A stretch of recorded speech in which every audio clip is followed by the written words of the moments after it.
এটা হচ্ছে লাস্ট উইকেন্ডের গল্প, যেটা ছিল লং উইকেন্ড। লং উইকেন্ড মানে পরপর অনেক ছুটি। শুক্রবার ছিল ইন্ডিপেন্ডেন্স ডে, আর শনি রোববার তো এমনিই ছুটি। তাই ঘরে বসে থাকা একদমই চলবে না, দুজনে বেরিয়ে পড়লাম ঘুরতে। আর যেখানে ঘুরতে যাচ্ছি সেটা হচ্ছে একটা বিচ, যার নাম হচ্ছে ভার্জিনিয়া বিচ।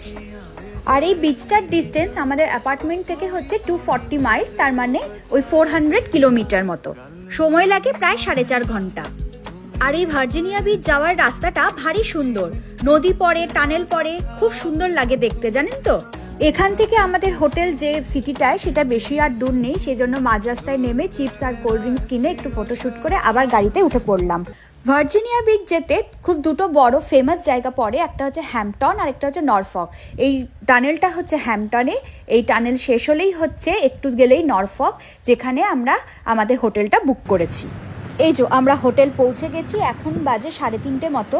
এই ইউএসএতে আবার হোটেলের চেকিং টাইম হচ্ছে 3টে, জানেন তো। এখান থেকে ভার্জিনিয়া বিচ ওই 15 মিনিট মতো। লাগেজটা রাখবো, তারপরেই বিচে চলে যাব। বাইরে যেহেতু প্রচণ্ড রোদ, তাই হোটেলের মধ্যে লেবু জল পুরো একদম রেডি করাই আছে, গ্লাসও রাখা আছে, আপনি আপনার মতন নিয়ে খেতেও পারেন। অন্যদিকে রয়েছে coffee counter, cold drinks counter, chips, অনেক কিছুই। এদেশের সমস্ত দোকান, হোটেল সব জায়গাতেই আপনি কফি কাউন্টার পাবেনই পাবেন। আর অন্যদিকে ছিল হোটেলের নিজস্ব এটিএম, যেটা আপনার যখন খুশি ইউজ করতে পারেন। এই যে এটা হলো আমাদের রুমের মধ্যেও মাইক্রোওয়েভ, কফি মেশিন, সমস্ত রকমের ব্যবস্থা ওনারা করে রেখেছেন। আর রুমটা ছিল একদম নিট অ্যান্ড ক্লিন। আর রুমের যে পার্টটা আমার সব থেকে ভালো লেগেছে সেটা হচ্ছে রুমে একটা ফুল লেন্থ মিরর ছিল। এখন প্রায় 4:10-15 বেজে গেছে, বাইরে এখনো ভালোই রোদ আছে, বিচটা ভালোই এনজয় করা যাবে। চলুন তাড়াতাড়ি রেডি হয়ে বেরিয়ে যাই।